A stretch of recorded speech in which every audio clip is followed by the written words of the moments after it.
Could you tell us a little about yourself? First of all, my name is Nora Bateson, and I am a filmmaker and an author and a mom, and I have a research institute called the Bateson Institute, and I develop research for looking at how we can study the complexity of life. And how did you find you want to be in this field? What made you think? You know, I made a film about my father. It was a biographical film.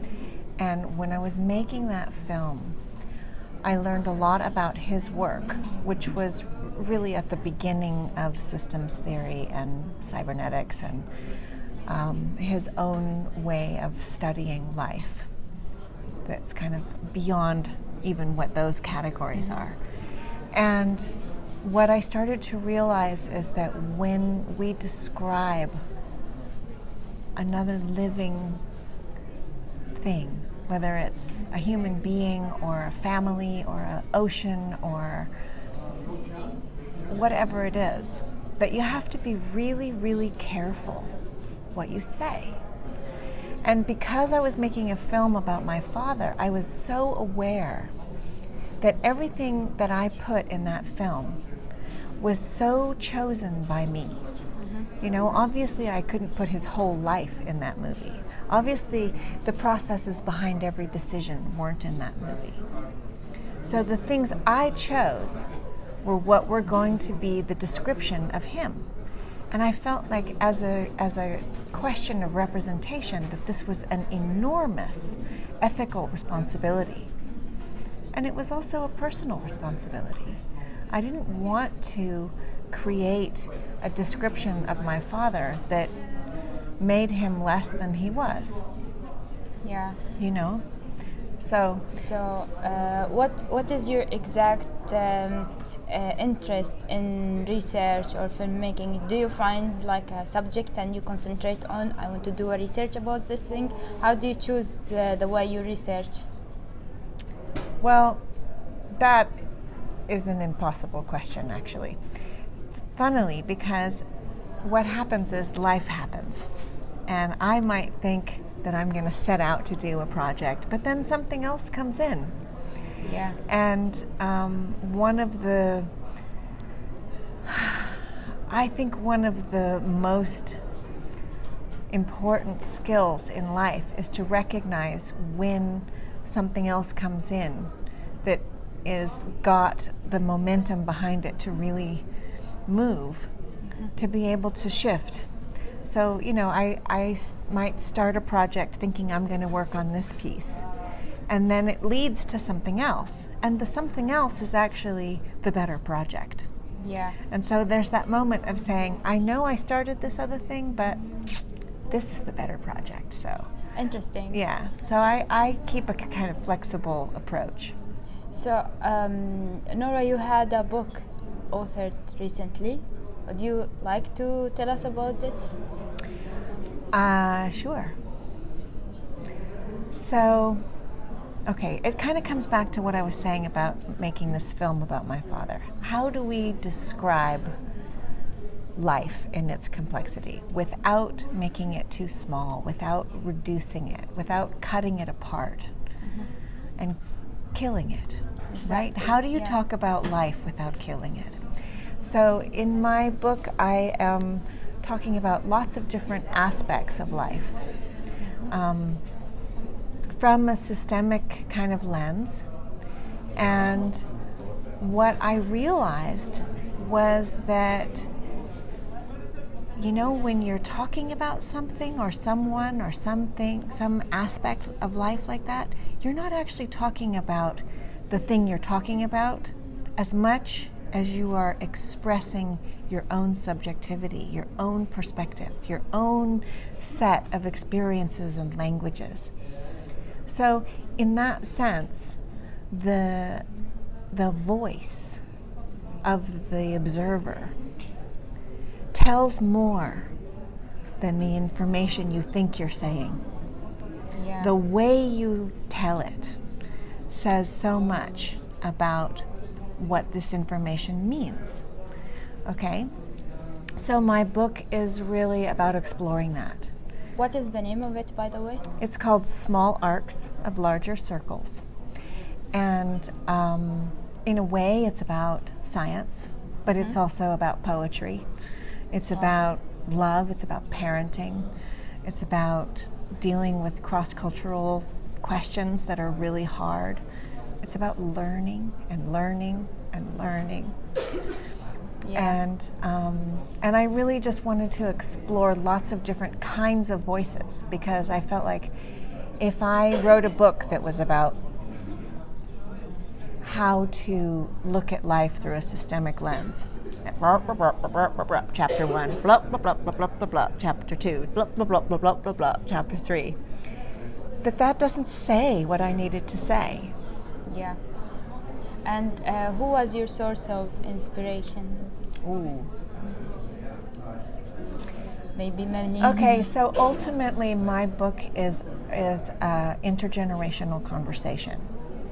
And it's a conversation between me and my children, between my children and my father, who they never met, between me and my father's father, who I never met, between my father and his father, who I never saw together. But all of these generations have been sharing a body of ideas about how the world is interdependent and interrelated. And so this is really, it's really an intergenerational conversation. Yeah. And what do you think about the journey that the message are transmitted through could be affected in some point or another with something like I have as a grandfather who is transmitting knowledge for his grandchildren, and this knowledge is interpreted in a different way or something. Do you feel like it was affected by external things and the knowledge from the grandfather was different perceived or differently transmitted? I think that's actually the whole point, is that we imagine that there's going to be a lineage. You know, that it's going to go grandfather, father, then my generation, then my kids, right? Yeah. And that's going to be a line, a story that's happening in a line. But you know, what I learned is that it's not a line at all, because I have been learning so much about my father's work from my kids, from Really? the way that how is it? because the way that I interact with my kids Yeah. reveals to me what he was teaching me when I was a kid. Yeah. And then I start to learn from that what he learned from his father.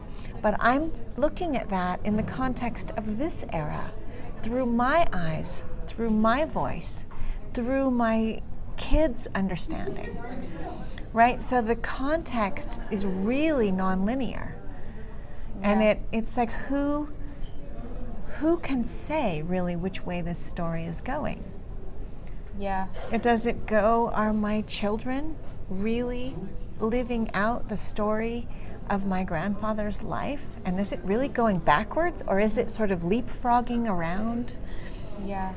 And what I realized is that it's these kind of intergenerational conversations are so alive with patterns that move through time and context. And if you give them space, they stay alive.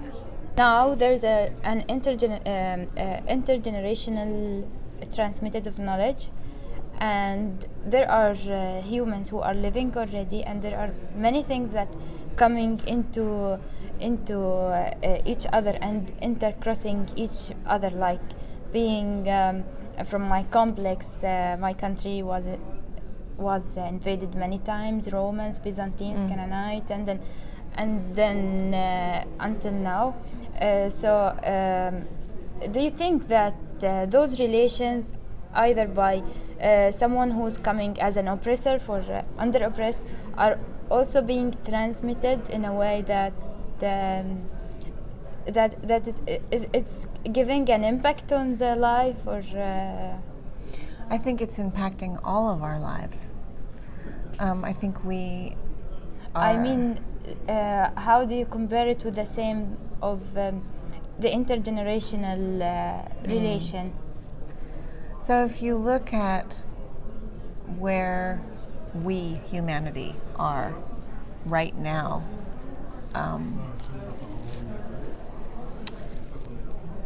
there is a ghost that we live with, and it's the ghost of colonialism, Yeah. the ghost of the conquerors. And we might think that we do things without that ghost following us, but it's very much here. And the way in which we even think about what is success, what is education, what is democracy, what is equality, all of these questions are being followed and held in the hands of this ghost.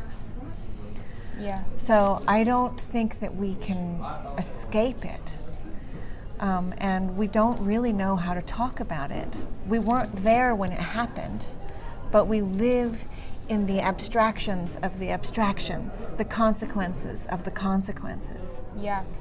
And so in the same way that it's all recontextualized now, that it's all kind of formed into this very weird stew. If we were cooking something, it's like someone put this cinnamon stick in a long time ago, and you're not going to get that cinnamon flavor out.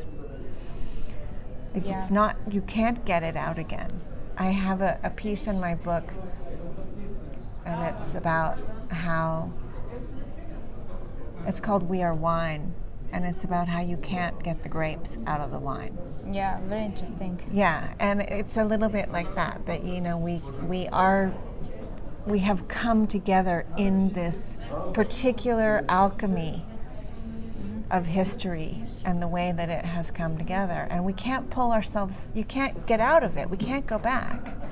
So now what do? We have to live with this ghost, and we have to be careful of it, you know. But how do you think, like, to protect ourselves, not to be in the oppressed one, and also not to be the oppressor? Yeah.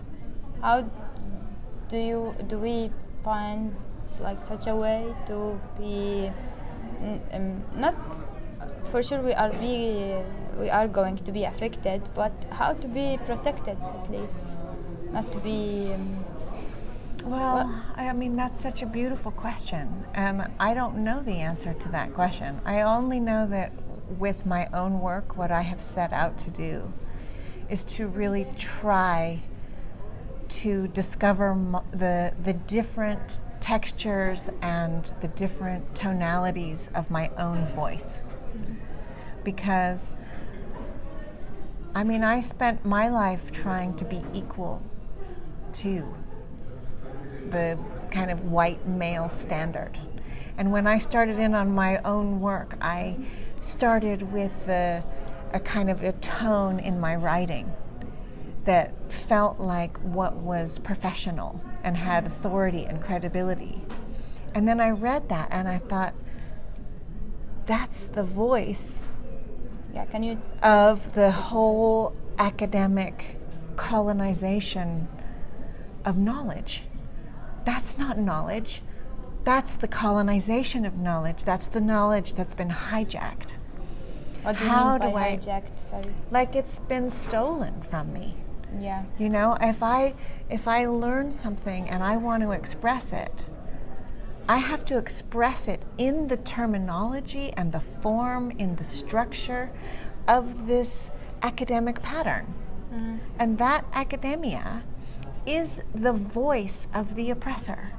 So how do I speak and know and live outside of that? How do you come to that conclusion? Like, not every normal person would find such a result and try to get out of it. How did that happen? How did it happen? Why don't? Well, I guess I feel that way because, I mean, honestly, because I have enough privilege to. What You do know, I mean, I have had access to academia. I have had access to that world. And because I have had that access and I have the opportunity to question it, it's a luxury to be in the position to be able to say, I'm not going to use that voice. And I'm going to take this risk and I'm going to see what happens. Very interesting. Yeah. And that's a huge luxury. And a lot of people don't have that luxury. Because in order to survive, they have to partake in the process. And probably I would survive with a little more luxury if I did that. It doesn't pay very well. But it has been a really interesting adventure. So your start was in writing, editing? No, my start was actually in photography. Yeah. And that might be important because it was really about kind of creating that lens. You know, I became really hyper aware of what am I framing? What is the frame? And whose eyes am I seeing through? Mm-hmm.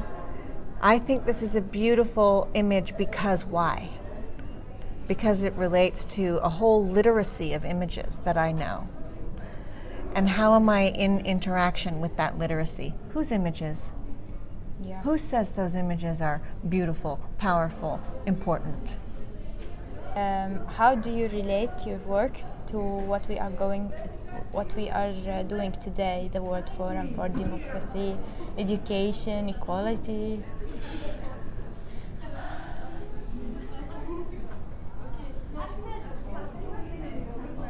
I mean, I guess I in my work, I don't think I'm ever not doing any of this. I think that the spirit of learning is in everything. And when I'm thinking about equality, I'm thinking about it differently. Mm-hmm. I'm really thinking about your voice being equally complex and rich and diverse. And as my voice is complex and diverse, you know, there's lots of sides to each of us. Mm-hmm. You're an incredible and very multiplicitous human being. There's so much going on in you. And there's so much that's happening in me. Our histories, our biologies, our belief systems, our particular way of making sense of the world. And so I'm so interested in that. And to me, that is really what democracy is a place. It's not an ideology. It's like a zone where our different ways of being and knowing can step in and step out. Yeah. That's what I would like to have it be. I don't know about the structures that exist around democracy right now. Yeah. How do you evaluate today's work? Like, are we in the right step, or what do you think? I think we're in the right step. Of course, we're in the right step because this is the step that gets to the next step. Is this a good step? Does this step provide any kind of shelter from suffering for people? No. I don't think that we're I mean, there's nowhere I would point right now and say, there's a working democracy. Yeah. So on that level, I don't feel like I am terribly impressed. Yeah. On the other hand, it's in transformation. We're in transformation. The questions that we're asking here that you asked today are the questions that pull this knot apart and begin to let it unravel. So maybe we have to be where we are right now to get to the next step, which is where we unravel it and something new bubbles up. That's my hope, at least. Hopefully. Yeah. I'm working on some new projects right now that I'm really excited about. Yeah. Yeah. And one of them is about addiction. Mm-hmm. And so I'm working on a big research project with an incredible group of people. Yeah. That's about addiction. And, you know, at the very small level, It's about individuals that get addicted to various, pharmaceutical drugs or street drugs, or they get into addictive patterns.